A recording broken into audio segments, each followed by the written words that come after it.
Hello friends, आज हम बात करेंगे लक्ष्मी मूवी के बारे में, जिसका नाम पहले लक्ष्मी बॉम्ब था, जिसको कि बहुत ज़्यादा जो पब्लिक का हेट मिला, उसके बाद उसका नाम चेंज करके लक्ष्मी रख दिया गया। सो फ्रेंड्स, आज हम इस मूवी की जो स्टोरी है उसको शॉर्ट में जानेंगे कि उसमें एक्चुअली है क्या। उसमें क्या होता है कि उसमें एक लड़का है, एक लड़की है। जो लड़का है वो मुस्लिम है, जिसका नाम है आसिफ, और जो लड़की है वो हिंदू है, जिसका नाम है रश्मि। जो आसिफ है और जो रश्मि है वो क्या करते हैं, भाग के शादी कर लेते हैं, जिससे क्या होता है, जो उनके घर वाले हैं वो उनकी शादी से खुश नहीं होते हैं और वो उनसे बातचीत बंद कर देते हैं। कुछ टाइम के बाद जो रश्मि की जो मदर होती हैं वो उसको अपने घर बुलाती हैं, क्योंकि उनकी जो क्या होती है, एनिवर्सरी होती है। तो जब आसिफ और रश्मि अपने मदर के घर जाते हैं तो कुछ टाइम बाद जो आसिफ होता है वो क्या करता है, बच्चों के साथ क्रिकेट खेलने के लिए एक ग्राउंड में जाता है, जो कि उनके घर के पास ही होता है। जब वो उस ग्राउंड में जाते हैं तो वहाँ वो थोड़ी सफाई वगैरह करते हैं और जो विकेट होती है उसको लगाता है आसिफ। आसिफ जैसे ही विकेट लगाता है, वहाँ का जो वेदर होता है वो ख़राब होना स्टार्ट हो जाता है, जैसे कि जो हमारी हॉन्टेड मूवीज़ होती हैं उसमें होता है। जो बच्चे होते हैं वो डर के भाग जाते हैं और आसिफ भी वहाँ से विकेट निकालता है और चला जाता है। जैसे ही वो घर पहुँचता है तो उसकी जो वाइफ है, जिसका नाम है रश्मि, रश्मि की जो मदर है वो आसिफ को नारियल देती हैं तोड़ने के लिए। तो आसिफ जैसे ही नारियल को तोड़ता है तो वहाँ से बदबू आना स्टार्ट हो जाती है। तो वो सडनली देखते हैं कि जो विकेट्स होती हैं उनके ऊपर ब्लड लगा होता है। तो आसिफ बाहर जाता है और उन विकेट्स को एक गमले के ऊपर धो देता है जिसमें घास लगा होता है। उसके बाद क्या होता है कि जो रश्मि है वो अपने फादर को कहती है कि आप आसिफ और मुझे अपना लीजिए, जो हुआ उनसे भूल जाइए।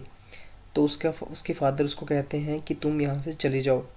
तो वहाँ से जैसे जाती है तो आसिफ वहाँ आ जाता है और वो जो रश्मि के जो फादर होते हैं उन्हें थोड़ा सा मक्खन लगाता है और उन्हें कहता है कि मैं आपके लिए टी बना के लेके आता हूँ। तो रश्मि के फादर को जो टी पसंद होती है उसमें वो क्या करते हैं, थोड़ा सा जो गमला जिसमें उसने आसिफ ने ब्लड धोया था, सॉरी विकेट धोई थी ब्लड वाली, उसका जो घास होता है वो डालते हैं। तो आसिफ उस घास को लेके उस टी में डालता है और वो जब वापस लेके जाता है तो जो उसके फादर होते हैं वो उस टी को नहीं पीते हैं। तो उसके बाद आसिफ जब उस टी को पीता है तो उसे ऐसा फील होता है कि उसके अंदर कुछ आ गया है, समथिंग। तो वो जो चीज़ जो भी उसके अंदर जो आई होती है वो उसको खींचकर उसी प्लेस में ले जाती है जहाँ पर वो क्रिकेट खेलने गया था। उसके बाद जो रश्मि की मदर और भाभी होती हैं उनको घर में फील होना स्टार्ट हो जाता है कि यहाँ पे कुछ है। तो वो क्या करते हैं, एक पंडित के पास जाते हैं। पंडित उनको 3 उपाय बताता है कि आप अपने घर में ये करके देखिए तो आपको कंफर्म हो जाएगा यहाँ पे कुछ है या नहीं। तो वो करते हैं और उनको 100% श्योरिटी हो जाती है कि इस घर में कुछ है। तो वो क्या करते हैं, वापस फिर उस पंडित के पास जाते हैं, उनको कहते हैं कि हमें 100% श्योरिटी है कि हमारे घर में कुछ है, तो आप आइए और इसे निकाल दीजिए। तो बात यहाँ पे ये है कि पंडित उनसे कहता है कि मैं आपको बस बता सकता था कि आप ये करके देखिए कि वहाँ पर भूत है या नहीं है, लेकिन मैं उसको निकाल नहीं सकता हूँ। ये बहुत ही शॉकिंग बात है मूवी में। और उसके बाद क्या होता है कि जो रश्मि की मदर है वो एक मस्जिद में जो बाबा होते हैं उनको कॉल करते हैं और उनको कहते हैं कि हमारे घर में समथिंग ऐसा ऐसा हो गया है, तो आप मुझे बताइए कि आप कब मेरे घर आएंगे और इस चीज़ को यहाँ से निकाल लेंगे। तो वो उन्हें 2 दिन बाद का टाइम देता है कि आप आसिफ को वहाँ लेके आएँ, हम उनको देख लेंगे। तो आसिफ वहाँ जाता है उनके साथ और उसको जो मस्जिद के जो बाबा होते हैं उनको पता चल जाता है कि इसके अंदर कुछ समथिंग है। तो उनको वो कहता है कि मैं कल आपके घर आऊँगा। तो वो उनके घर जाता है वहाँ पे और जो आसिफ होता है उसमें से जो भूत होता है उसको निकाल देता है। उसके बाद फिर वो बाबा उस भूत को पूछते हैं कि तू कौन है और कहाँ से है। तो वो बताता है कि मेरा नाम लक्ष्मी है। सो उसकी जो स्टोरी है वो ये होती है कि मैं एक फैमिली के घर में जहाँ पैदा हुई, मैं ट्रांसजेंडर पैदा हुई थी। तो उन लोगों ने मुझे मारा और घर से निकाल दिया। और फिर मैं एक जगह गई जहाँ पे मैंने किसी दुकानदार से खाना मांगा और उसने मुझे नहीं दिया। तो वहाँ पे एक बंदा बैठा था जिसका नाम था अब्दुल। वो मुझे अपने घर ले आया और उसने मुझे पाला और उसके घर में उसका एक बेटा भी था जो कि था डिसेबल था। फिर जो लक्ष्मी होती है वो, जब वो अब्दुल उसको अपने घर लेके गया था, उसके कुछ टाइम के बाद एक और ट्रांसजेंडर को वहाँ पे लेके आती है जिसका नाम होता है गीता, और वो कहती है कि ये भी मेरी तरह है, मैं ऐसे पढ़ाऊँगी। तो टाइम के साथ वो क्या होते हैं, बड़े हो जाते हैं, और जो लक्ष्मी होती है और जो गीता होती है वो कुछ पैसे इकट्ठे करके एक ज़मीन लेती है और वो वहाँ पे ट्रांसजेंडर्स के लिए स्कूल्स और कॉलेज समथिंग खोलना चाहती है।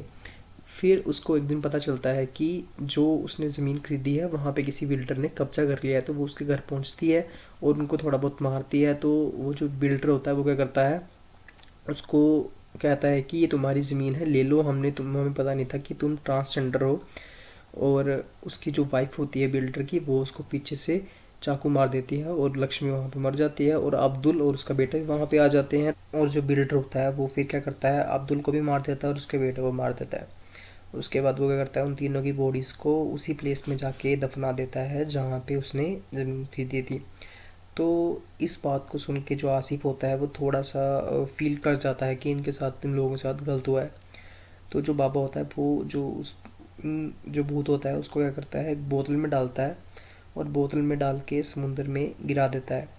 और उसके बाद आसिफ को एक तावीज़ देता है और उसको कहता है कि तुम 3 दिन तक इसको डाले रखो, तो जो आत्मा है वो तुम्हारे पास नहीं आएगी, लेकिन अगर तुमने इसको उतारा तो वो तुम्हारे पास आ जाएगी। तो आसिफ क्या करता है, खुद उसको उतार देता है ताकि वो मेरे में आ जाए और अपना बदला ले ले। और उसके बाद क्या होता है कि जब वो आसिफ में आ जाती है तो वो, उसके थोड़ी सी पहले जो बिल्डर होता है उसके जो बेटा होता है और जो बॉडीगार्ड होता है उसको जो लक्ष्मी होती है वो मार चुकी होती है। तो बिल्डर, उसकी जो पत्नी होती है वो डर जाते हैं और वो क्या करते हैं, एक पंडित के पास जाते हैं। वो पंडित उनको बताता है कि अगर तुम्हें इस चीज़ से छुटकारा पाना है तो तुम्हें क्या करना पड़ेगा, जो बॉडीज़ हैं उनको जलाना पड़ेगा। कब, जब किन्नर रात को जाके समथिंग में कोई प्लेस होता है वहाँ पे डांस वगैरह करेंगे उसके बाद में। तो वो क्या करता है, वो वहाँ पे जाता है उनकी बॉडीज़ को लेके। वहाँ लक्ष्मी भी पहले से पहुँची होती है और डांस कर रही होती है। जैसे डांस ख़त्म होता है तो वो बॉडीज़ को लेके जाता है जलाने के लिए। वहाँ पे लक्ष्मी आ जाती है और लक्ष्मी उनको क्या करती है, वहाँ पे मार देती है। और ये थी पूरी स्टोरी। सो यार, इस स्टोरी से जो मुझे समझ आया वो तो एक मैसेज ये है कि जो ट्रांसजेंडर होते हैं उनके साथ हमें भेदभाव नहीं करना चाहिए। और जो सेकंड थिंग है वो मुझे इस स्टोरी में ये समझ नहीं आई कि इसमें ये दिखाया गया कि फ़र्स्ट टाइम जब वो पंडित के पास जाते हैं वो कहता है कि मेरे पास का कोई उपाय नहीं है। सेकंड टाइम जब बिल्डर जाता है तब उसके पास उपाय होता है। वो डिफरेंट पंडित है लेकिन उसके पास उपाय होता है। तो और इस मूवी में थर्ड ये भी दिखाया गया है कि जो हिंदू होते हैं वो अगर उनके घर में ट्रांसजेंडर पैदा हो तो वो उसको मारते वगैरह हैं और घर से निकाल देते हैं। और जो मुस्लिम होते हैं वो उनसे बहुत लगाव करते हैं और वो अपने घर वगैरह में रख लेते हैं। और जो हमारे पंडित वगैरह होते हैं उनको इतना नॉलेज नहीं होता कि वो भूत वगैरह को कैसे भगाएंगे। और जो ये मस्जिद में मौलवी वगैरह और जो बाबा वगैरह होते हैं इनको फुल नॉलेज होता है कि कैसे भगाना है कैसे नहीं। मैं किसी के भी धर्म के ख़िलाफ़ नहीं हूँ, लेकिन मुझे ये नहीं समझ आता कि इसमें दिखाने की कोशिश क्या की हुई है। Thank you.